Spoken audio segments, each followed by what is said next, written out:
This is Andy Purrawal for Boxing Social in association with Betfred, and I'm delighted to be joined by Adam Smith over Zoom once again. Adam, first and foremost, of course, how are you?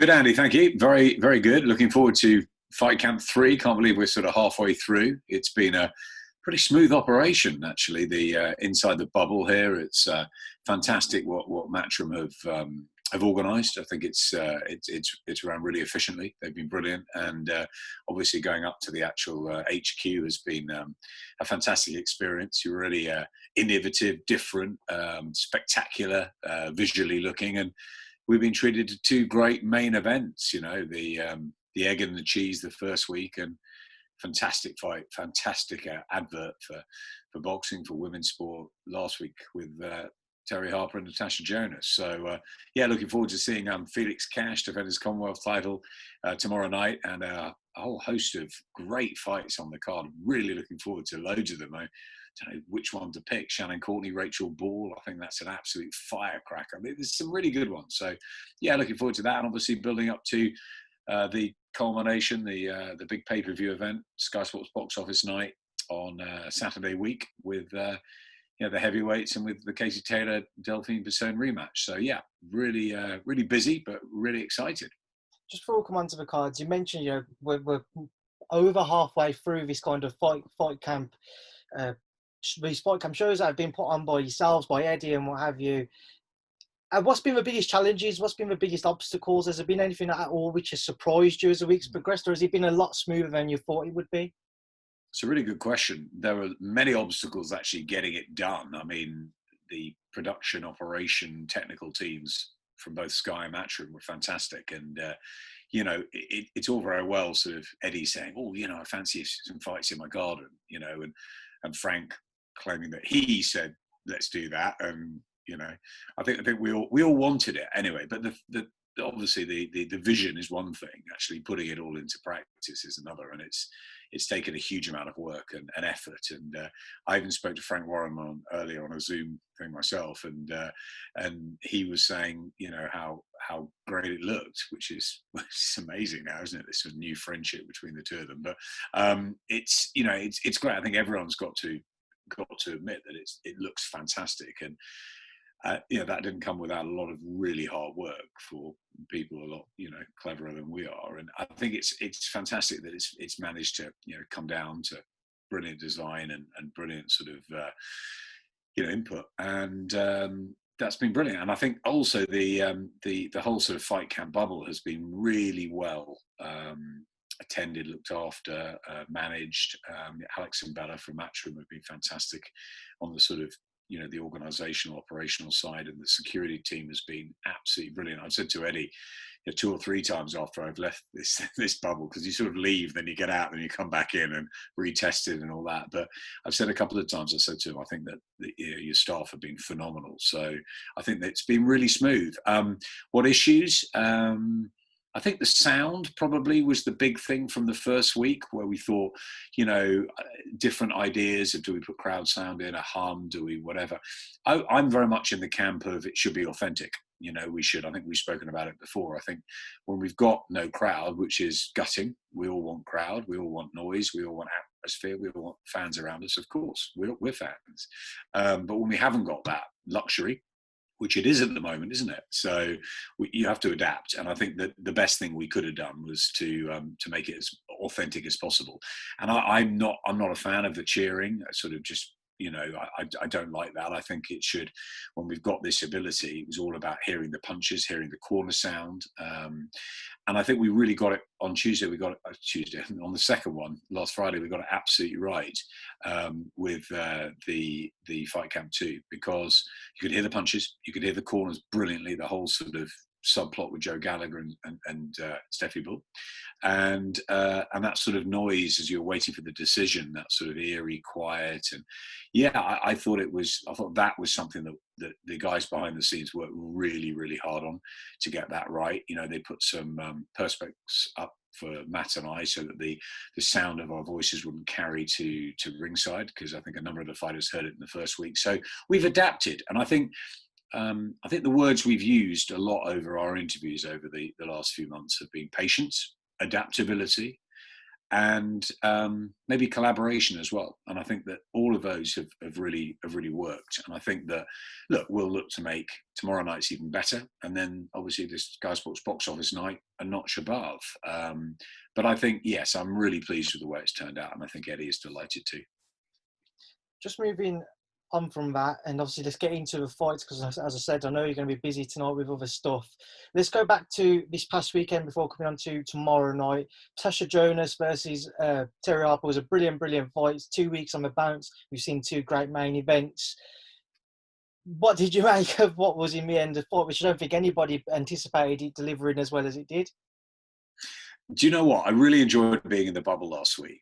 There was so many subplots with all the trainers here, and then Joe and Tasha were late, and there was all the sort of, were they tight at the weight? Are they just looking to obstruct? Joe was on our case, about the screens and about so much, anything to get any sort of psychological edge, and he's like, it was almost like him, Tasha, is sort of goes along with it, but it was almost like him against the world, as often it is with Joe.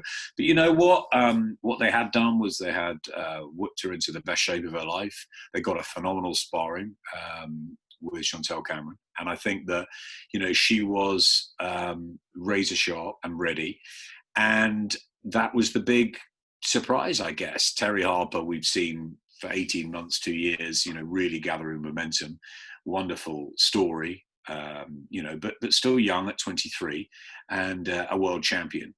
And for Natasha, this was the sort of last throw of the dice. Everyone said, would she come back from the stoppage defeat to Obernauf? She's a mum. She's very heavily involved in, the mentoring the youth in Liverpool, and also very passionate about Black Lives Matter. And there's so much that she's sort of interested and works behind the scenes. I mean, she did a lot of work for Sky back in the day with various schemes that we had, and helping support us and the youth, and a great story. Just like Terry's had a fantastic story. So really looking forward to it. And I think the hype was really built last week. It was all over Sky Sports News, and first time two British women had fought for a world title, top to bill, first world title fight back here since lockdown. I mean, so much. And it just exceeded all the hype. And I think that was what was great. It was a fantastic battle. The two of them gave everything. I think Tasha was very smart. She took Terry Harper out of her natural sort of her boxing, her jab, her movement, her fluidity. And sometimes she did, catch Tasha at range, and she won rounds. But I just thought that, Tasha got it right on the night. And I thought her inside work was fantastic. I think her positivity, her accuracy, and I think as well down the stretch, which she'd never been beyond her, whatever it was, 6 rounds before. I just think it was sort of her night. And sometimes, the stars align. And I was there, and Johnny mentioned it right at the beginning of the show. I was there with him for the Katie Taylor-Tasha Jonas fight in the Olympics, and the atmosphere was unbelievable. It was an afternoon I'll never forget. It was one of the best atmospheres ever, amateur pro, I've ever been to. It was incredible, and we were all hoping that would one day, come back in the professional ring as a rematch. And, no one, once she'd lost, sort of really was pushing that. Now, very different. She'll be joining us at ringside for the Katie Taylor Delphine Bassone fight, and she's got every chance of fighting Katie. If Terry Harper's got a mandatory, and yes, we'd love to see a rematch, of course, but Natasha's put herself back on the map, and that's fantastic. She's a great athlete. She's a great ambassador, and Terry's got. We'll learn from what happened on Friday, and it was very, very close. I felt Tasha deserved it, but it was very, very close. I think the body language at the end, they knew it probably wasn't their night. The Denby crowd, and I think Terry was very honest in her interview afterwards, basically admitting that it was a disappointing performance, but it wasn't. It was a great effort, and she'll learn from that. It was a great learning fight, and I expect it to be better next time. I just thought that Friday night, it belonged to women's sport, it belonged to boxing, and it also belonged to Tasha Jonas. And I just felt when the decision came, I can't argue with the draw. A lot of people that I spoke to afterwards had scored it a draw, but there was a bit of me that felt, I thought Tasha deserved it, and she goes back to Liverpool without the belts. But both of them, a lot of pride, a lot of fantastic watching them, the respect they had for each other at the end, falling into each other's arms. Great stuff. As I said, very close. No problem with the decision. I just felt, over the course of the fight that I thought Tasha nicked it. But, it's, I don't know what you thought, Andy, but that was my feeling from it. But both of the girls were brilliant, and they covered themselves in glory. I had Tasha by a round. It was very close, and I don't think anyone could argue with a draw. Certainly, there's no cause of a robbery or nothing like that. It was certainly very close. Do you think we will see the rematch? I know WBC seem to be keen on it. I think everybody wants to see a rematch. I mean, it's just a fabulous fight, wasn't it? Front page, not just of Boxing News, but other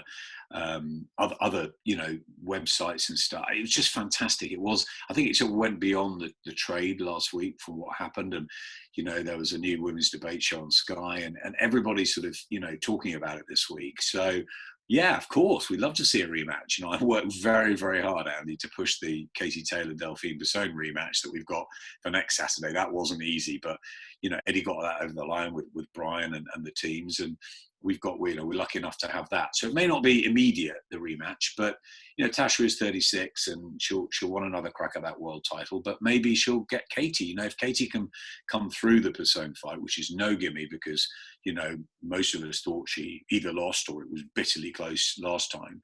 But if she gets it right this time and comes through it, maybe that's the fight to make. If Terry's got a mandatory, and also if Katie can't travel for a while or it's easier to put her on here, obviously she'll be in America, but it's that us going over there sort of issue and whatever. So if that hasn't cleared up, and if not, maybe she'd take another fight before the end of the year here against Tasha. I think that would be amazing. You could do that in Liverpool. It'd be fantastic, wouldn't it? And, if we can get crowds back. But again, it's like you want crowds back. The one thing that was missing from last Friday were the crowds. Can you imagine if it was in the Doncaster Dome or in the Liverpool Echo? It would have been amazing if it had been, having thousands of fans there. So you sort of want those big fights to have that. But as we know, that's not possible at the moment. So we just take what we've got. But two very good main events. And, it was an okay fight camp up to that point.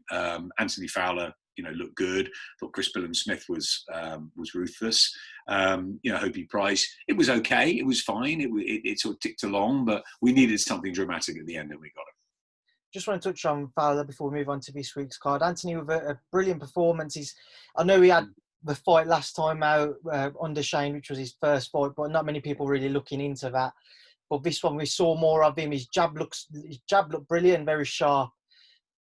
But was you surprised at all that maybe Harper's Corner never pulled him out a little bit sooner? Yeah, I mean, as I said, it was a sort of, they're quite eerie, these fight camps. We were around Nathan Thorley all week, and he was relaxed and calm, and he was unbeaten. He was a good amateur. He'd sparred with Enzo Macronelli. But I just had the feeling that that CBS would be a bit too big and strong for him. But I was surprised it went that quick. And then you had Hopey Price and Johnny Phillips. Always sort of fancied Hopey to sort of come through, but he boxed well, but. You missed the other fight, with Diaz being off the bill and Paul Kane Baker, missing out on his customised Sky Sports trainers. But look, it was nice to see him there. So it was a sort of, we needed something from the Fowler-Harper fight. And, Adam Harper's a great story and he's been really talking this up. But, it's difficult to go in with someone like Fowler without a lot of power. I think you need to hold him off you. And I thought Anthony boxed really well behind that jab. I thought it was a very, very positive, polished performance. He gave himself a little bit of stick in the interview afterwards. I don't think he needed to. I told him afterwards. I saw him back at the hotel, and I said, "Look, you were hard on yourself. That was a great performance. It was a really good performance." And as he said, it was probably the first time he's knitted with Shane. And it was lovely hearing Dave Colwell say that he thinks he's improving under Shane. And so. Nice for, as I said, the melting pot of trainers last week was, it was quite edgy at times. You'd have thought, but it was really nice that they had so much respect for each other. And I think Shane will do a great job with Anthony. Let's see what they do. They could maybe take a plunge into a European title or something. Or there's so many great fights with, the rematch with Fitzgerald, with Cheeseman, with Eggington. There's so many good fights, knocking around. Kieran Conway wants to get into that mix, of course, this week. But there's a lot of opportunity for Anthony. He's massive at the weight. But yeah, coming back to the other point about whether the corner should have pulled him out, in my opinion, yes. The corner kept asking him if he joined another round. It's sort of their job to say, you've got another round, or I've seen enough. You hate to take a fighter out when this is his dream, this is his opportunity, but they are responsible. The corner, the referee, everybody's responsible for the safety of the fighters. And I felt that he'd taken a bit too much. He was never going to win the fight.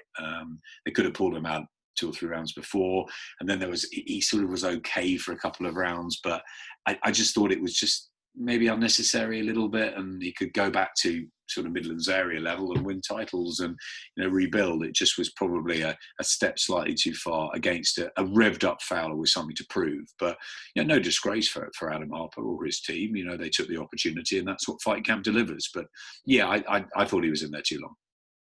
Moving away from last week and obviously onto this week, tomorrow night now, or will it be tonight when this goes out? Cash-Welborn, Eddie said for him this was the Fight Camp show he was looking forward to the most.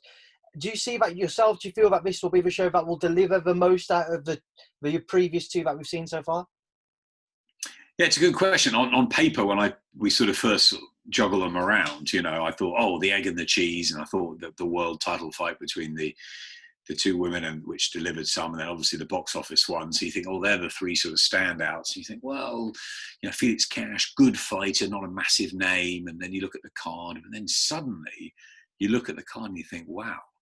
Now this, top to bottom, could be the best of the lot. It really could. It's a fantastic sort of 5 fights. So if you look at it as, it's a bit tradey, but if you look at it as for real fight fans, I think this could easily be the best one, because what we haven't really had is upsets. Okay, Natasha Jonas, if she'd won, would have been, because she was a massive underdog. There was the draw, so I suppose that was the nearest we've got. But Eggington and Cheeseman so close. We felt Cheeseman nicked it, but that it's a sort of, you want the right hand side to.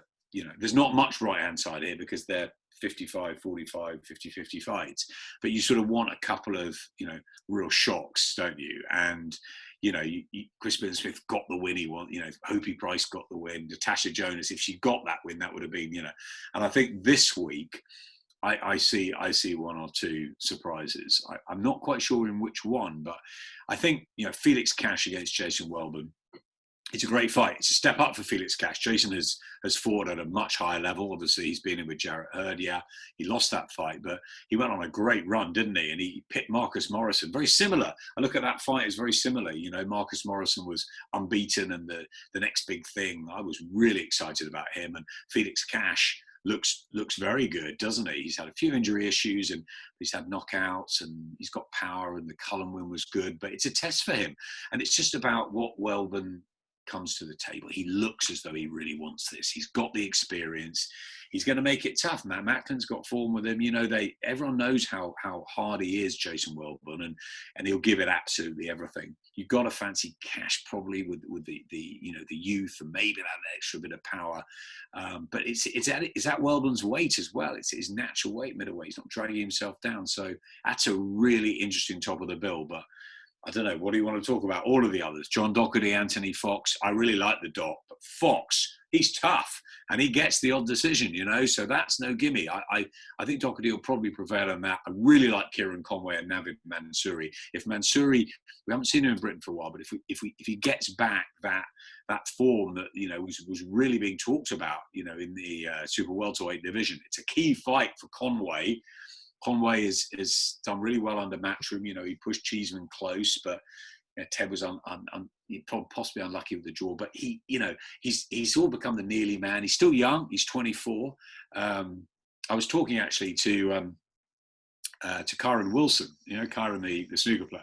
So Kyron is a big boxing fan, and I was saying, you're a guy from Northamptonshire, Kieran Conway. You've got to watch out for him because he's got that same sort of clean cut look. He's great. I like Kieran, and I think that they're listen, it's an area that maybe is a bit forgotten, and I think that they both have won in the snooker. He's in the semi-finals of the Worlds, and Kieran Conway can come through tomorrow night, and I think he can. Navid Mansouri's just been a little bit lost, and maybe it is one for Conway. But if he loses it, it's a massive opportunity for Mansouri. If Mansouri can pull that off, he'll be right in the mix, and we know the mix. We talked about it: Fowler, Eggington, Cheeseman, so many. So that's a really interesting fight. Shannon Courtney, Rachel Ball. Now I know we're all getting excited about, you know, the women, the female boxing and everything. It's not just female boxing, it's boxing, isn't it? I mean, this is what it is.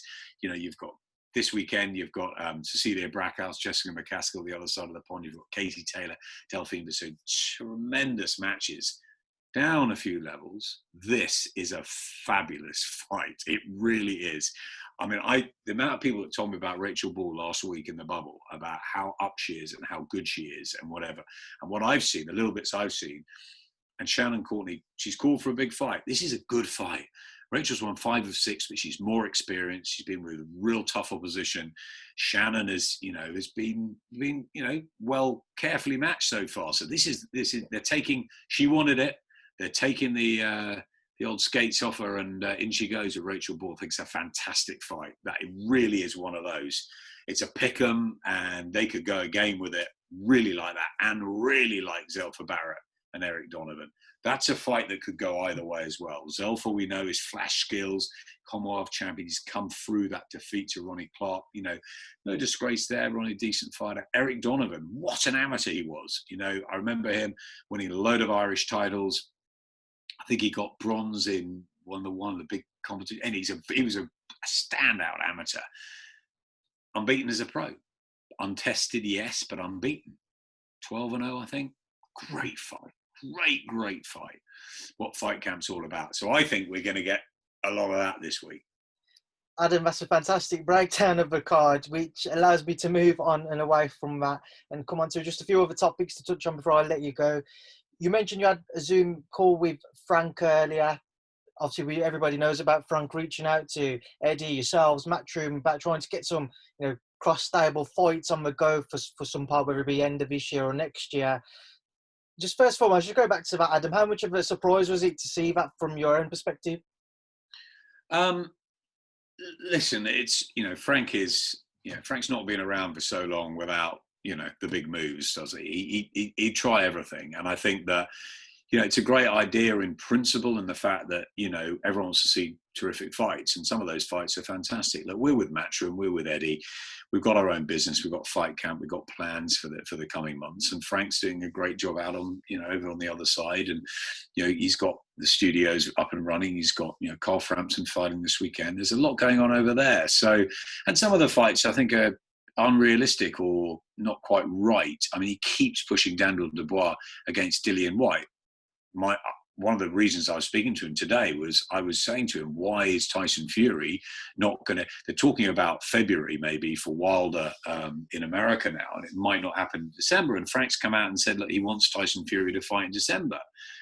Right, well, if he fights in December and it's not Deontay Wilder, yeah, but he wants it to be Deontay Wilder. Okay, but if it's not Deontay Wilder, and if Dillian White beats Alexander Povetkin next week, why is it not Fury against White? You know, his argument is that Fury Joshua is the fight everybody wants to see. But, you know, if that can't happen, AJ's fighting Pulev. We all know that fight's, you know, a while away yet. Why when Dillian has been waiting for his opportunities, now mandatory, this is the interim title. If he beats Povetkin, big if, Povetkin's a dangerous fighter. But if he comes through that, right, then he should be fighting for the WBC title next. And okay, yeah, if it's not meant to be to February, we need to get on to Mauricio Suleiman and find out, because Dillian deserves to fight for a world title. And in my opinion, if Joshua Fury is a way away and Fury Wilder can't happen because of, you know, the travel element or the fans over there, you know, the gate, etc., you know, is that not a fight that should be pushed? I mean, I think it is. And he sort of, you know, he wants the big fight, the Fury Joshua fight, and says that's the fight that everybody wants to see. And of course, it's a fight everybody wants to see. But, you know, Dillian's with Matchroom, Dillian's with us, and, you know, I think he's waited long enough, to be honest. So there's a lot of obstacles before AJ Fury. You know, we've got Dillian as that mandatory. We've got Pulev. We've got the Wilder situation. Is Tyson going to fight somebody else? You know, we all want to see these heavyweights keep very busy, but I just wonder why, you know, why we can't have. Well, certainly Dillian should be fighting for the WBC title next, and you know, we don't really want Fury to give it up, do we? And start to splinter everything again. So I don't see why, if they're very confident of beating Dillian Whyte, why that can't happen. But yeah, that was the main reason of the call. But yeah, I mean, look, did it come as a surprise? No, Frank's been, you know, very warm with interviews on Sky lately, and so he's been talking about collaboration. He's been talking about, you know, you tell Eddie and whatever. Well, look, it's not up to me. You know, they're the promoters. And they've got talking. Now, Eddie's got his own business. Frank's got his own business. Whether it happens or doesn't, I don't know. They both say there's going to be a meeting. So I think we've got to wait until they've met, and then we'll see what happens after that. You know, Frank's going, oh, BT are keen, Sky will be keen, all that. Let's just wait until we've got Fight Camp business to deal with. We've got a very big night with box office next week.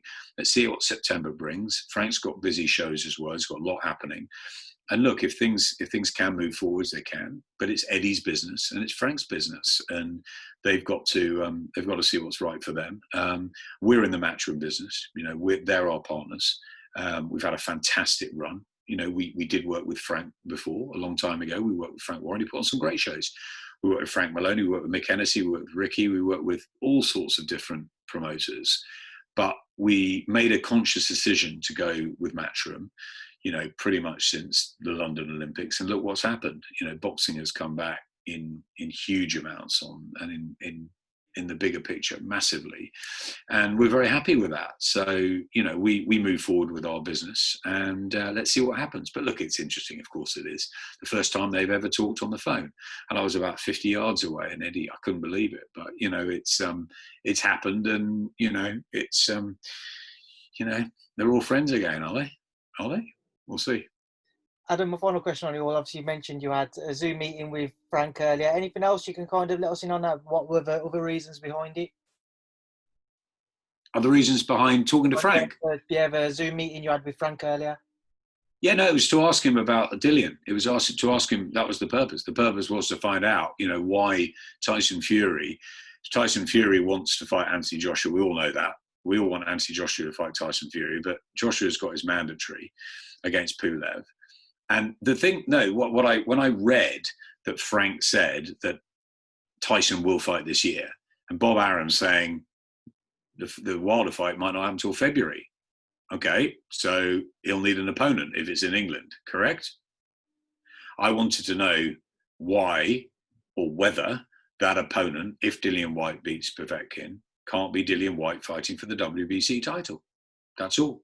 I asked him, and he gave me a lot of answers. We'll leave that over there, Adam. We'll move on from that. Just to move away from it, just to fight which seems to be there now. Eddie come out yesterday saying that deals were agreed for Luke Campbell and Ryan Garcia. Just how excited are you for that fight, Adam? And where do you believe it will happen? Do you think it'll happen here in the UK or over in the US?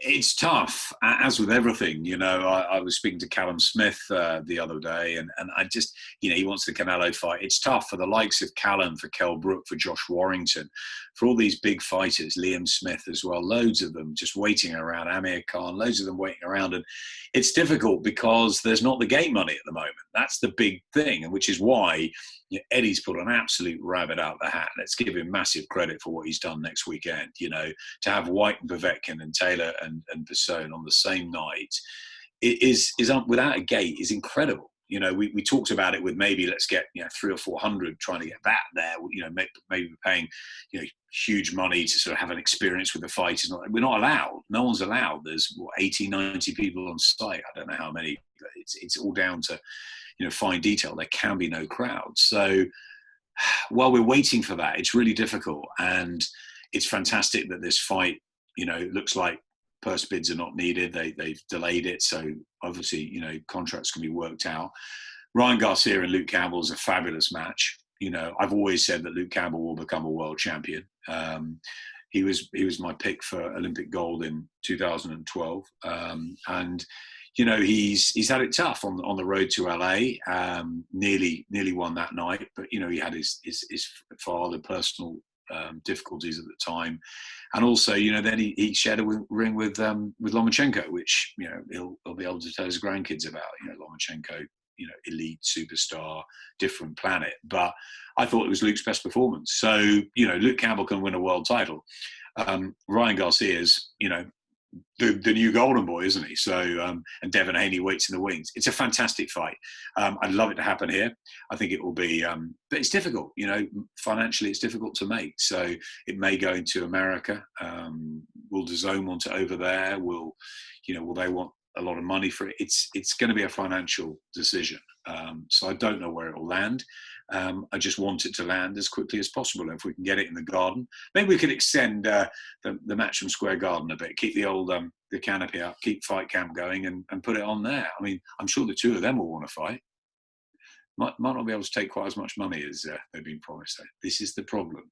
You find out who really wants to fight. Fight Camp and what's happening in BT as well. You find out the fighters who really want to fight. And unfortunately, some of the big names, it's harder and harder because of the financials they're used to and they're promised and they need and they want and all that. And I can understand that, which is why I sort of say Dillian Whyte again, to fight, to take that gate away, at his level. Yes, okay, he's not a world champion. He's not AJ, Fury or Wilder. But I think he's served, he's more than served.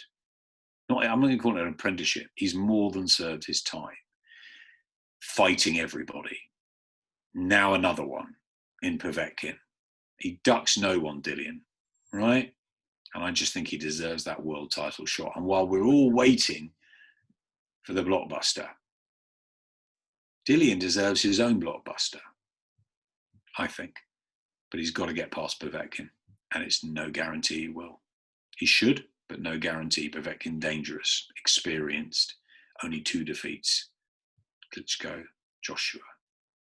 Dillian, can blow hot and cold. I think he'll have trained very, very hard in Portugal. I think he'll be absolutely bang up for this. I just hope that this interim title will lead to a WBC title. And if it's not Fury, if that fight doesn't happen, because I don't believe Tyson Fury's worried about Dillian Whyte. I think he'll fight him tomorrow. Maybe he's holding out for AJ. I don't know. I need to talk to Tyson. But Dillian deserves that shot. Adam, my final thing just to touch on, you mentioned that we're kind of in this situation now where fighters won't get the same purses that they'd have had 6-7 months ago, and it is a matter of seeing who wants to fight who. We know the country's just come out. It's in a recession now. It's officially into a recession. Just how bad or just how much do you feel boxing will be affected now, especially here in the UK, with the current financial situation going on around the world?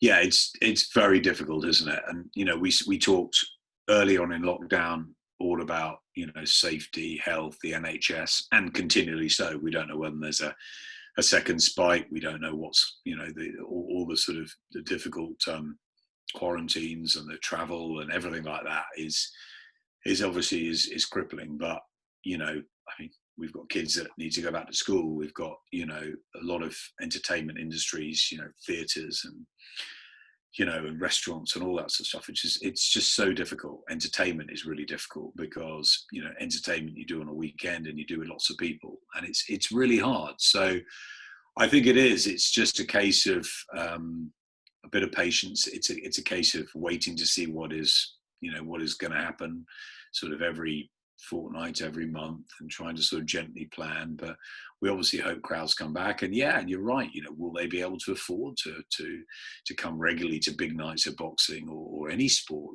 season tickets in football, Formula One, all of that. I think people are going to have to make much harder choices, and it's awful because sport is just to be loved by everybody, and it's a fantastic, it is the pastime, isn't it, of the majority. And and okay, we'll benefit from TV audiences, which have been huge in cricket and in football, and I think in boxing it's been very solid, the Fight Camp figures, and I think that people will be able to watch it at home, but we want the crowds there. That's what sport's all about. And when Eddie and Barney Francis sat down many years ago, and they talked about, how to bring boxing back from 40, 50 shows a year in sports centres. Yes, we had a few big shows, but there was a lot of little shows. And, we decided to go into arenas, and have less sort of broadcast nights. And we did that because we wanted to bring the fans back. And I always think, when I watch the darts, I think they're all having a great time. I want to be there. And I think that's what you've got to have coming through. And it's remarkable what, technically has been, able to do, to come up with and perform with all the sports. I mentioned Kyron earlier. I'm watching this new Crucible on a regular basis. I love it. And there's no crowd. That's tough for Barry and Eddie, because they were promised a crowd, or they were allowed a crowd for a test event. And then Boris changed the rules, as is the right thing to do. And obviously they lost a lot of money on that, and we don't have the crowds, and therefore it changes the tournament. But I think we've got sport back, and that's a real positive. All sport, watching it, fantastic. Whether it's, there's some tennis you can find, or some cricket, or some horse racing, or whatever, whatever floats your boat, you're getting that at the moment, which is fantastic. It was great. We got the Premier League finished. Everyone's looking forward to the next season, but we just don't know about crowds. So I think crowds, economy, money, very difficult. And we're just going to have to wait and see. And it's probably a slow burning sort of comeback to all of that. I can't see, I think, when we talked right at the beginning of lockdown, it was like, I don't think there's going to be any, Tottenham Hotspur football stadium, AJ fights for a long time, probably deep into 2021. And then, then it seemed like, the virus was under control here, and everyone was sort of excited and back in and whatever. And then it was like, whoa, put your masks on here, do this, quarantine countries, what's going to happen next? Everyone's slightly worried again. It's very turbulent. And I think that no one knows when crowds are back.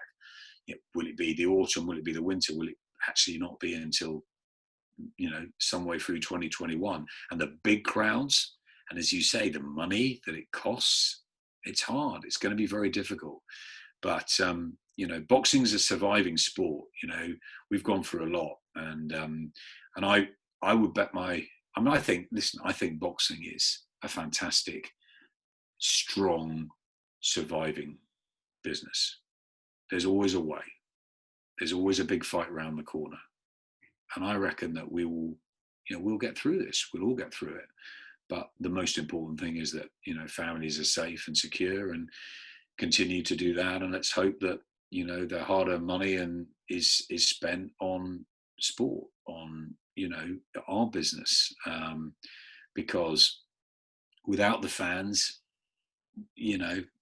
if I heard that there wasn't going to be any fans for the next 2-3 years, it just would be devastating, because you just don't. It's not the same. Whatever we've done with Fight Camp, whatever we've done on the BC Studios, it is not the same. Yes, we're getting the fights. Yes, we're getting quality. Yes, the athletes have to continue. Whether you're a 100-meter runner, whether you're a tennis player, whether you're a gymnast, you've got to continue. It's your sport, it's your career, it's your profession, and they're not big windows. So they've got to crack on. But, if I could wish for anything, apart from the health and safety of everybody out there, is that the crowds find a way of returning, and returning sooner rather than later, because we miss everybody. Adam, we will leave that there, and I will leave you to enjoy the rest of your evening. Obviously, best of luck for tomorrow night, and I will speak to you next week. Thank you for speaking to Boxing Social. Cheers, Andy. Speak next week. It's a big one.